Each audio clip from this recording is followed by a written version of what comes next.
Evening student, आज मैं power plant पढ़ाऊँगी। ये आपका सेकंड लेक्चर है। इसमें मैं पढ़ाऊँगी थर्मोडायनेमिक्स।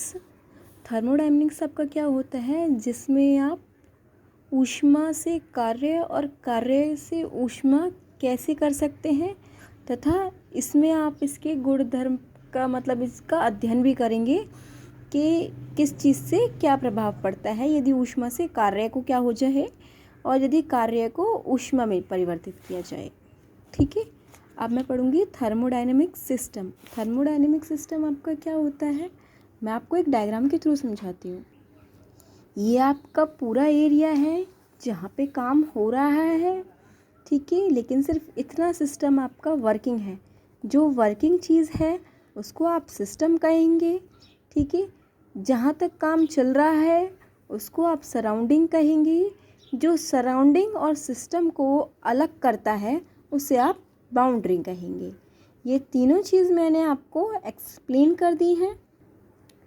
अब एक बार मैं इनको आपको पढ़ के बता देती हूँ। थर्मोडायनेमिक सिस्टम एक ऐसा सिस्टम होता है जिसे हमारे द्वारा निश्चित किया गया कुछ थर्मोडायनेमिक्स प्रोसेस हो रही हो या थर्मोडायनेमिक्स प्रोसेस का अध्ययन करना हो, उसे थर्मोडायनेमिक्स कहते हैं। बाउंड्री वह सीमा रेखा जो सिस्टम और सराउंडिंग को अलग करती है, उसे बाउंड्री कहते हैं। सराउंडिंग उस क्षेत्र को कहते हैं जो सिस्टम की बाउंड्री के बाहर का क्षेत्र होता है, उसे सराउंडिंग कहते हैं।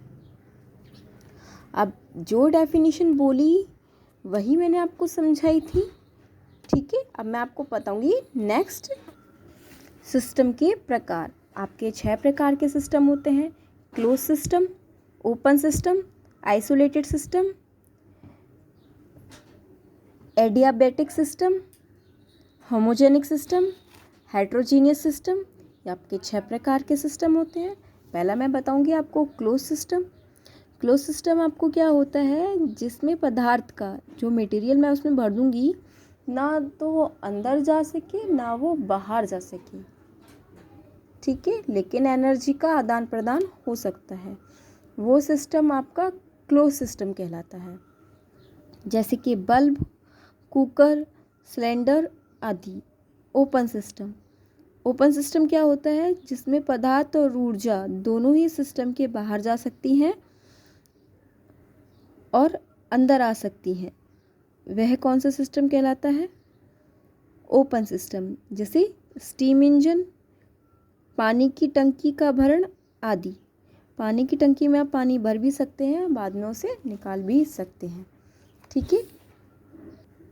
नेक्स्ट है आपका आइसोलेटेड सिस्टम। यह एक ऐसा सिस्टम है जिसमें न तो पदार्थ बाहर जा सकता है और न ही ऊर्जा। इसे आइसोलेटेड सिस्टम कहते हैं। जैसे थर्मस और फ्लास्क, इन दोनों से क्या होता है, ना तो एनर्जी बाहर जाएगी ना ही पदार्थ। अब है एडियाबैटिक सिस्टम। एडियाबैटिक सिस्टम एक ऐसा सिस्टम है जिसमें ऊष्मा सिस्टम के अंदर नहीं जा सकती, केवल पदार्थ और कार्य ही सिस्टम के अंदर और बाहर जा सकते हैं। इसका मतलब ये है कि सिर्फ पदार्थ और पदार्थ के द्वारा किया हुआ कार्य ही अंदर बाहर जा सकते हैं, लेकिन ऊष्मा बाहर नहीं जाएगी। ऐसे सिस्टम को एडियाबैटिक सिस्टम कहते हैं, जैसे कि गैस टरबाइन।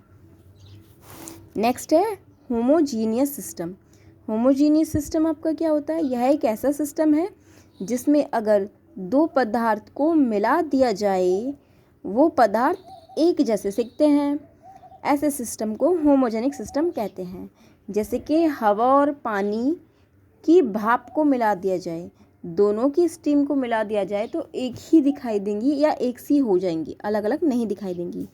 अब हेट्रोजीनियस सिस्टम, यदि 2 पदार्थों को मिला दिया जाए तो वो अलग अलग ही दिखें, वो एक से नहीं दिखेंगे, उसे हेट्रोजीनियस सिस्टम कहते हैं। जैसे पानी के साथ भाप और पानी के साथ बर्फ आदि।